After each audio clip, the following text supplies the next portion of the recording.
sa magkabilang gilid ng sasakyan. Dapat may fire extinguisher at seat belts. Yung iba pang dapat nating bantayan, aalamin mismo natin sa kinatawan ng LTFRB maya-maya lamang. So yan po yung pagpapatuloy ng repainting na isinasagawa ng unang hirit. Care of Interserve. Naku, proud na proud po kami dyan dahil talaga namang nagtutulong-tulong ang mga kasama natin sa Interserve para lamang ma-repaint itong badminton court. At syempre mamaya mamimigay din tayo ng mga grooming kits sa mga estudyante dito sa St. Joseph's. Meron niyang sabon, alcohol, gel, cologne at iba pa para naman talagang presentable ang ating mga estudyante ngayong unang araw ng kanilang pasukan. Ang lagay po ng panahon dito sa aming area, malamig at malakas ang simoy ng hangin. Medyo makulimlim yung ating kaulapan, kaya yung mga magulang pabaunan po ng mga panangga sa ulan ng ating mga estudyante. Samantala, silipin po natin ang sitwasyon sa Mendiola. Nakatutok si Love Añovel. Love? Rhea, kung dyan, madilim din ang kalangitan dito rin, madilim din ang kalangitan at umaambon-ambon na kaya sa ating mga estudyante na papasok dito sa Mendiola at U-Belt area, kailangan po talaga ninyong magdala ng pananggalang sa kaulanan. Kung hindi, siguradong mababasa po kayo sa inyong pagpasok. At ngayon nga, nakita na natin, mga kapuso, nag-uumpisa na pong magsidatingan ang ating mga estudyante at inaasahan nga daw pong mga 10,000 hanggang 15,000 mga estudyante ang dadagsa dito sa may U-Belt area at Mendiola dahil nga ngayon nga po ay pasukan ng mga nasa kolehiyo. At syempre, dahil dagsa ang mga estudyante, medyo po kailangang maghigpit ang ating mga kapulisan. Meron pong mga ikakalat na 15 hanggang 20 mga pulis ang ipapakalat nga, lalo na dito sa may Mendiola para po masiguro ang kaligtasan ng ating mga estudyante at mga papasok nga po ngayong pasukan dito sa kolehiyo. At ngayon makakasama po natin si Captain or PSI Captain Katabay, ang Sector Commander po ng Mendiola area. Good morning, sir. Kumusta po kayo? Okay lang po, ma'am. Sir, matanong ko lang po, paano po yung mahigpit na seguridad na ipatutupad po ninyo sa Mendiola? Ano po yung mga gagawin po ninyo?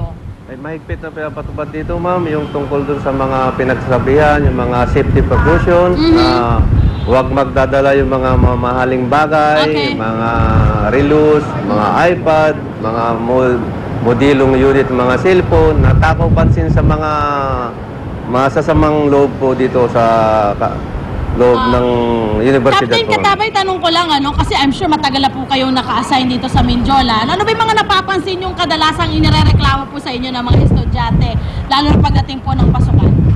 Kadalasan dito, ma'am, yung mga nagtatampay dyan sa mga gilid-gilid na nakakaabala sa pagpasok ng eskwelahan, yung mga tungkol dun sa mga...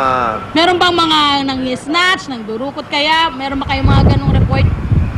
Actually, ma'am, sa ngayon wala pang namin na naririnig sa mga ganung bagay kasi yung mga kapulisan, ma'am, na properly deployed sa area po. So visible talaga kayo. So talagang visibility ang pinatutupad po niyo para matakot din po yung ating mga gagawa ng hindi maganda. Yun po, ma'am, ang directives ng aming kataas-taasan. Okay. Marami pong salamat, Captain, at syempre sa ating mga estudyante, ingatan po natin ang ating mga kagamitan at hindi lang po yan. Maging cautious po tayo at conscious sa ating paligid, maging alerto po tayo at syempre wag niyo pong gawing target ang inyong mga sarili ng mga tao na nakapaligid sa atin para naman po maging ligtas po kayo sa inyong pagpasok. Ingat-ingat po kayo. At yan muna ang aking update mula dito sa Mendiola. Balik sa'yo, Rhea. Maraming salamat, Love Añover. Samantala mga kapuso, silipin naman natin ang pagbabalik eskwela ng mga estudyante sa San Sebastian College. Nakatutok doon si Ivan Mayrina. Ivan. Yes, Ray, alas 7 pa simula ng klase ng elementary at high school at 7:30 naman sa college dito sa San Sebastian College, Recoletos. Pero as early as 5:30 ng umaga, nagsisimula na magsidatingan ang mga early bird na mga estudyante para sa unang araw nga ng kanilang klase. Sa mga sandaling ito, Rhea, ay bumubuhos ang mahina lang naman na ulan, pero ito, inulan ang kanilang first day of school ngayong umaga. Kabilang sa mga early birds na pumasok ngayong umaga ay ang mga kawani ng kanilang student government dito sa San Sebastian College. Good morning, guys. Your names? You are? Regine. Kevin. Pio. Kim. Jarvin. And ano naman ang service na ibibigay natin, maasahan ng mga estudyante natin ngayong first day of school? From the President. Well, actually po, magpo-provide po kami ng information booth para po sa mga college students. Saka yun sa mga NRA rooms po, sa mga, for example, sa mga CR po, ganyan, sa mga room assignment po nila. I understand hanggang June 21 yung enrollment. Why is that? Normal ba yan? Lagi bang nangyayari yung ganito? Yes, kasi meron kasi mga students na talagang minsan merong financial problem kaya nalilate. Yung iba naman from province, kaya normal talaga na may mga late enrollees kami. So ngayong first week of school, medyo relax pa tayo? Is that accurate? Medyo, pero meron kasi mga ibang professors na start na talaga yung class. Kaya depende pa rin sa ibang class. Anyway, lipat naman tayo. Konting trivia about San Sebastian. You have a basketball team. This is a big basketball is big in this school. Tama ba yan?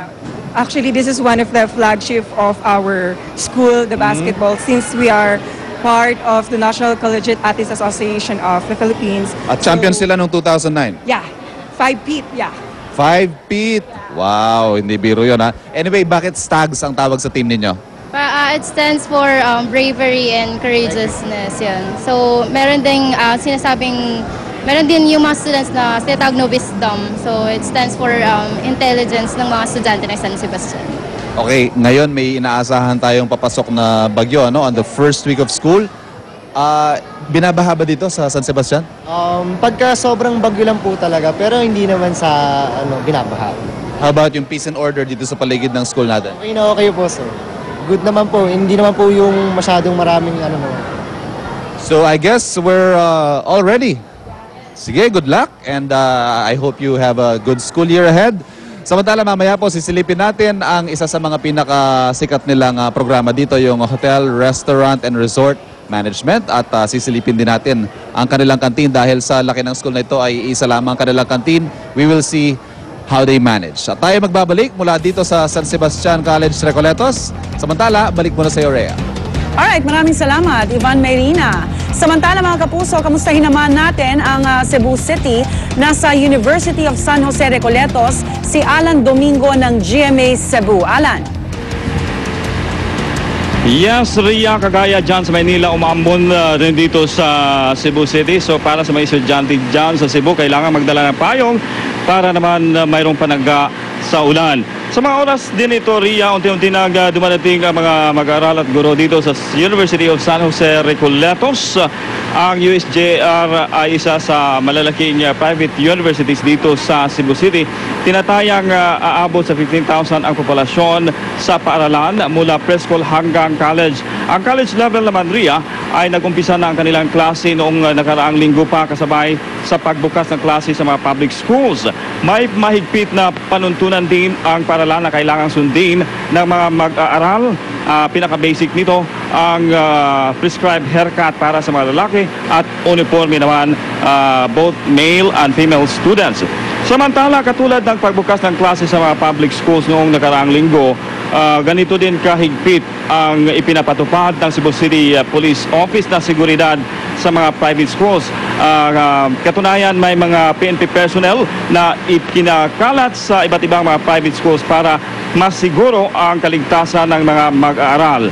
Nakaantabay din, Ria, ang mga traffic enforcers sa inasahang lalong pagbibigat ng daloy ng trapiko simula sa araw na ito. Yan ang latest mula rito sa University of San Jose Recoletos, Basak Campus, Cebu City. Ria? Maraming salamat, Alan Domingo.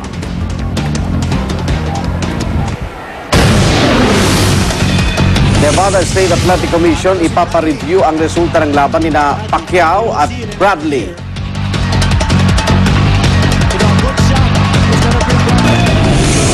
Mahigit 1 toneladang shawarma pinagsaluhan ng mga taga-Turkey. Huwag pahuli, tutok lang sa unang balita.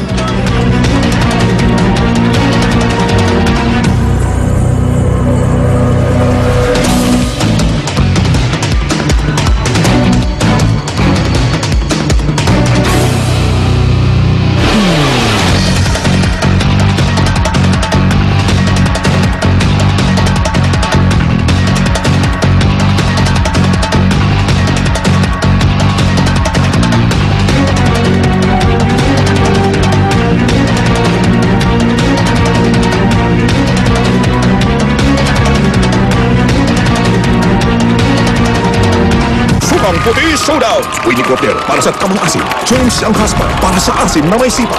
Simula ng pagtutuos. Sino ang mananalo sa pagalingan ng suka? Nakuha ang tamang asim.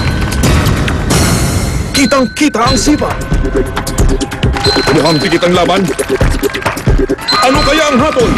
Patas! Ang may tamang asim at sipa, parehong Silver Swan! Aba, masarap nga ang sukang may sipa! At may tamang asim. I'm home! Are you?